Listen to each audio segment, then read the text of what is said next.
Midday Digital Media, smart strategy, creative delivery. Good morning, good evening, and good afternoon from wherever you're watching this video from. This is Midday Digital Media. Today our guest is a journalist.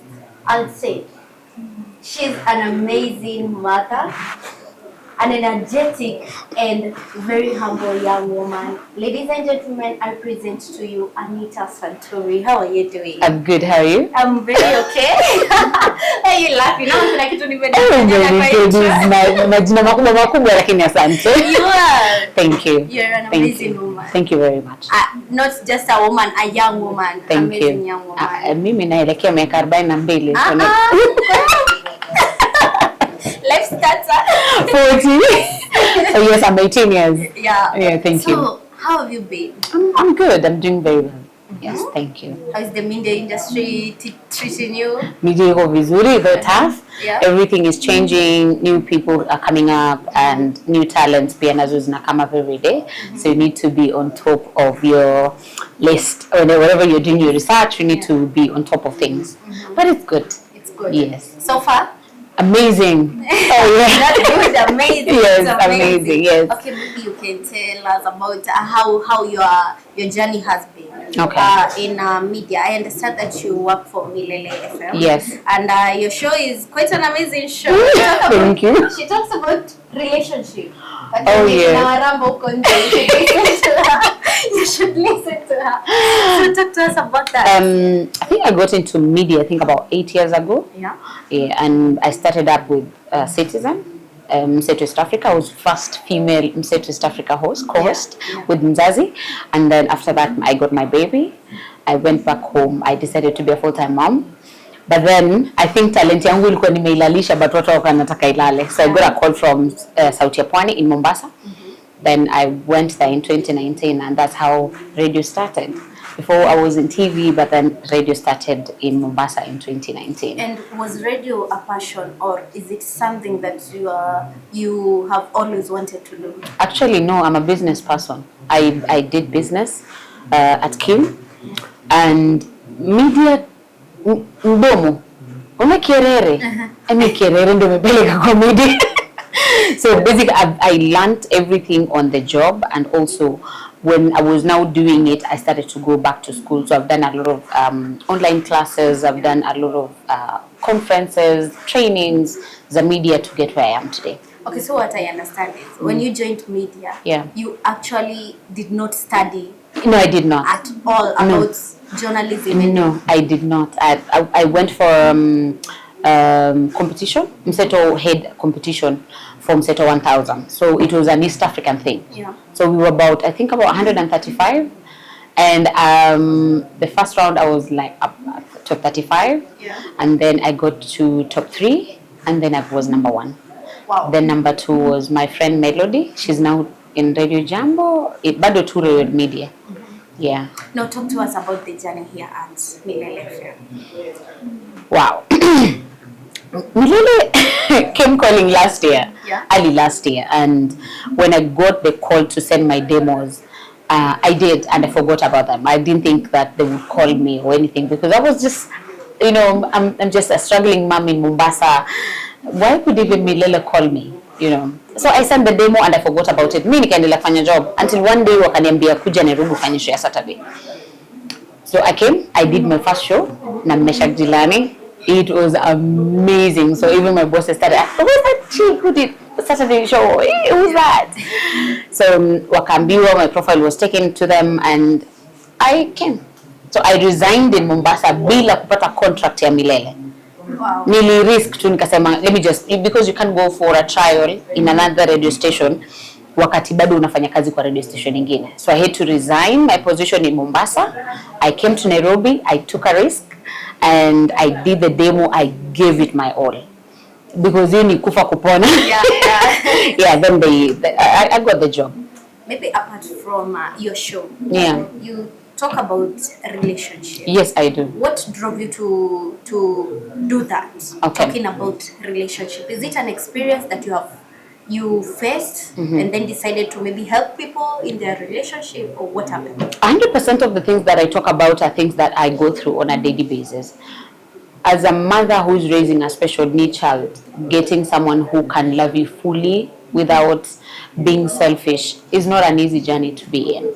And I've experienced a lot of rejection. I've experienced a lot of let me try her, let me see if a special needs mom and anakuanga aje katika mapenzi. So very few people come to you for love, not for experience, experiment, not love, you know. And I believe I'm a very soft person, so I love easily, but I also hate very fast. Yeah, so I decided to give my advice through my experience, and I've seen how young women out here are very selfish when it comes to love. I know men sometimes can be very, very bad, but I also believe we create monsters in people. We create. Ningekuwa ninatumia experience yangu kutreat watu wengine katika maisha yangu, trust me, watu wangeumia sana. Ningewaumiza wengi sana. But you see, you get what you give at the end of the day. Yeah. You're talking about that women are selfish with love. Yes. Elaborate for us. Okay. Us as Africans, we are raised to women. We are raised to get married. Yeah. We are raised to be under the umbrella of men back in the days. But now, wanawake wamekuwa empowered sana. They have a lot of power that men saizi hawana. Okay? Women empowerment, unasikia women empowerment everywhere. But then, in the process, we're creating monsters in men. Who rapes the other sana? Mwanamume ana rape mwanamke. Many a times, we have men who are also being raped, but we are not talking about it. Mwanamume akienda police station, akienda kureport, atauliza sasa unakuja kureport kwa sababu tumeripona mwanamke. Wewe unakili timu. Even police themselves, they don't see a man being raped. Because he's a masculine guy, so anafaa kujilinda. And since I came to Nairobi, nimeona jinsi wanawake walivyo wanyama. You know, women just want to take. They want to take all the time, take, but they don't want to give. So unapata, you meet a guy today, he's really nice, but then all of a sudden anabadilika because he thinks every woman is the same as yule mwanamke ambaye amepitia. So we have a lot of broken men that needs a lot of fixing. And in the process, they had a lot of young, innocent women. Okay, so I understand before you joined the media and everything, you were doing some events in Mombasa. Oh, you've done your research.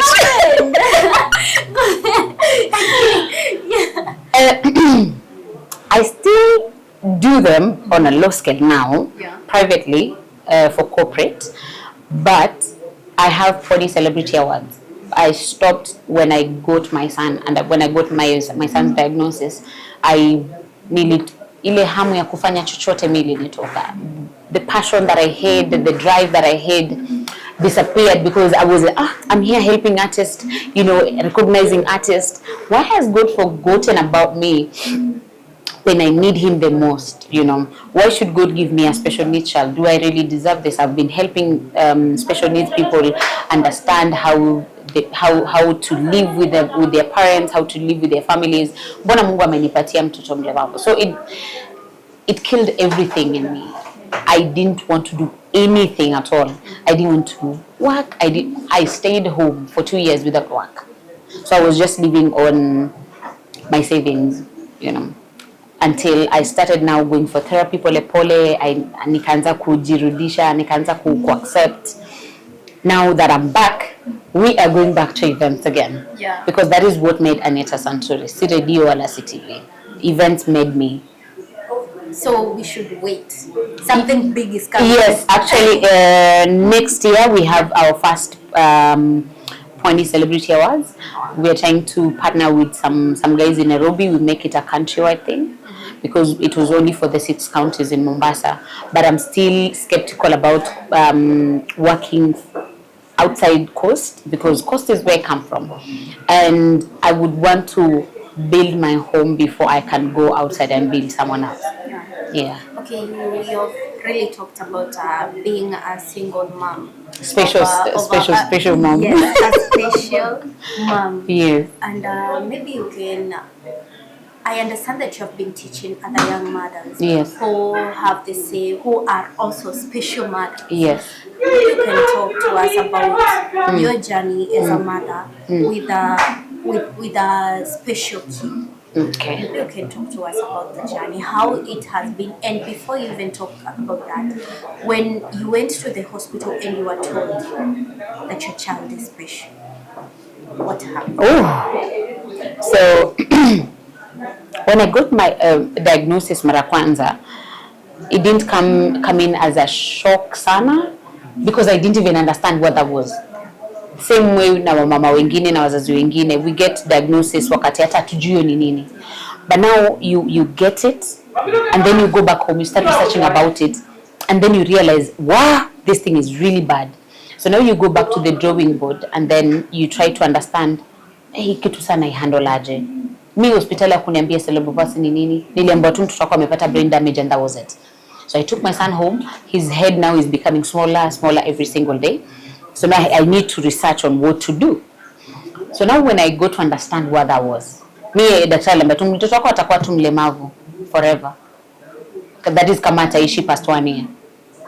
So I was waiting every day, nangoja mwaka moja ishe nione kama mtoto atakufa ama atafanya nini. I tried to commit suicide, but then thank God it didn't go through.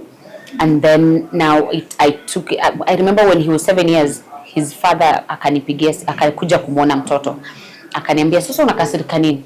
Mtoto ndo tumepewa na Mwenyezi Mungu, unakasirika nini? Ni mlemavu na ndo wetu. So amka, acha ujinga ya kulia lienyo unalia pa kila siku. I didn't understand why he was very harsh to me that time, but then I go to understand enyewe ndo ananiamsha. And then from then everything changed. So now I started talking about it. Nikaanza kumpost social media. Before sikuwa na post because I was really ashamed. Not to me hata siogopi kusema nilikuwa niko ashamed. So I started posting in pole pole. So watu wakaanza kuelewa. Then I realized a lot of people in the entertainment industry have kids like that, but they're hiding them. Yeah. So nikaanza kuongea nao, so some of them started opening up, nikawa ninasaidia. So I read a lot. I do a lot of research on my son's condition, and it's not an easy place to be, but it's doable. So during the journey, even right now you're still in the journey. Yes. Did anybody offer to help? Offering. I think my family has been my biggest supporter, and my best friend Kanini, and some of the friends wenye wamekuwa karibu na mimi wamekuwa big help. Then kuna wale watu wa social media, mtu anakaa chini, saa zingine unaweza kuwa umelala, ukiamka unaona mtu amekutumia 10k ama anakuona mtu amekutumia 5,000. Like this morning someone called me akaniambia nataka kununulia Jude diapers for 1 month, because right now Jude uses 16 diapers a day after surgery. So those are many diapers. So I don't have it in pasi help yenye natoka mahali, but wale well-wishers wenye mtu anakuja anakwambia Anita, send me your number, let me send you money. Mimi kuna siku inapita mtu anitumidu. Yeah. Yes. Every day. Every single day. That's a blessing. Oh yes. And maybe you can, why did you decide to help other mothers who have special children? Why decide that? It is something that you really need to, you really want to. But sometimes inaweza kuwa ngumu. Yes. But you decided to help other mothers who are going through what you have been going through. Why decide that? Because I understand what that means not to get help from anyone. I didn't get that emotional support from the beginning. Until now, saa zingine I feel like I don't have that emotional support, but if I was able to accept, the biggest part is acceptance. Once you accept, you can easily help someone else to accept. So for me, helping other people to walk through that journey with me, it's fulfilling. So I sleep at night knowing that kuna mama fulani nimemsaidia amelala poa leo, and I get at least 10 calls every day with parents who need my either emotional support or financial support. Saa zingine mtu anakuambia nataka diapers, so I normally collect a lot of diapers and give to young mothers. Yeah. Okay, and I understand there is the myth and a misconception in Mombasa. Yeah. I really don't know about it, but it is about special children. Yeah, kwamba ni viti makafara. Yes. I've been told that many times. I've been told, even my own family, extended family, walikuwa nasema nimemtoa mtoto kafara. But anything that happens in your body has a scientific explanation. Don't let anyone lie to you. I stopped going to pastors because I was told baba Kentongo alikuwa amemroga mtoto. I stopped talking to my son's father for like 6 months. The moment I started talking to him, he died. Yes. So now when he died, now story again came. Alimua, sijui alimtoa kafara, sijui akafanya nini, you know, no kitties. So many things were talked about. But at the end of the day, me najua, I got my son's diagnosis, I know where he started, and I have no problem with that. But when inaingia kwa akili ya wazazi wengi mpaka wazazi wengine wanakosa kushughulikia watoto wao because they fall into that thing ya kusema amerogwa ama ametolewa kafara. Yeah. Okay, maybe you can tell us, just tukimalizia because you understand you're going for sure. You can tell us, through this journey, which is the most difficult thing that you have gone through, but you have been strong enough, umecope nayo, and you're still moving on. Okay. Seeing your son dying slowly and there's nothing you can do about it. One, there was a time he was very sick and he died. I think my son died for like 10 minutes. And then when the nurses were closing up the curtains, he woke up. So I think that is one of the most difficult things that I had to go through, and seeing him having those convulsions, 30 convulsions a day, and madaktari hawezi fanya anything. Wamempatia dawa, wamempatia dozi imeisha, imefika mwisho. There's nothing they can do about it. So they just have to keep quiet. So nakwambia tu kwenye mebaki tuombe Mungu mtoto wako sawa. So you live by the grace of God. Yeah. And through the journey too, the most beautiful thing that you have experienced? He has the most beautiful smile. Every single time I get home from work, hata kama siku yangu imekuwa ngumu namna gani, if that baby starts laughing, everyone in that house anacheka because he has contagious. If you go through my videos in IG, this baby anacheka. Jude can laugh. So I think that is the most beautiful thing. Many people don't understand. They cannot communicate with him, but I can communicate with him, even though he does not speak. Yeah. Okay, so our boss, Mr. Billy, alikuwa nauliza anaitwa harusi lini? Harusi ya nani? Yako. Na pia sisi tunataka invite tukuze. I'm very single. Yeah. I'm very single. And the reason for me being single is that men don't believe there are still good women out here that can really love someone, and it becomes more difficult if you're a single special mom. So not everyone is out here who is out here anaweza kukupenda na roho yake bila expect anything ambayo itakuwa, because loving me is not an easy thing. Being with me, we have constant visits, we have to the hospital, we have therapy sessions, we have so many things that we need to do. Not every man is really willing and ready to go through that journey with you. Not unless ni mtu ambaye ni si mchoyo kabisa, a selfless person. Yeah. Na ni kidogo sana. For single searching, I'm a single, okay. I was single searching. Single and searching.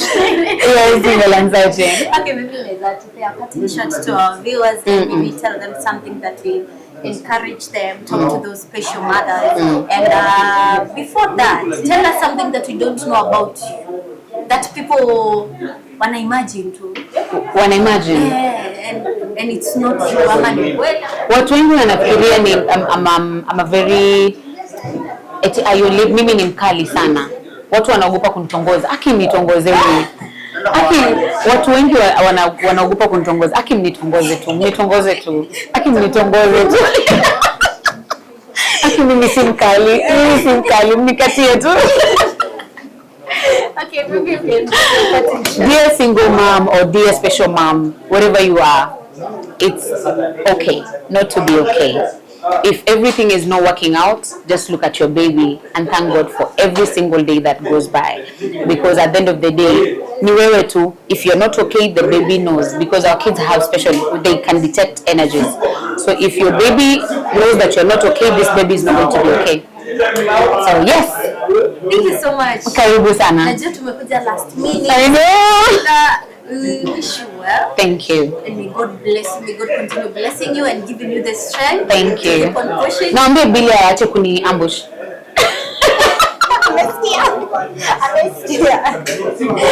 Yes. The next time we are coming, you're going to have a sit down. No problem. Yeah, no It's problem. okay. No Thank you problem. so much for your Karibu time. sana. I really appreciate it. Me too. Talking about your journey, which is a very emotional thing. I really appreciate your time opening up the door. Thank May you. God bless you and You too. And you're beautiful. Thank you so much. Karibu. Thank you so much. So ladies and gentlemen, that was Anita Santuri. If you want to listen to her science at Millennium FM, she talks about relationship and gives us advice.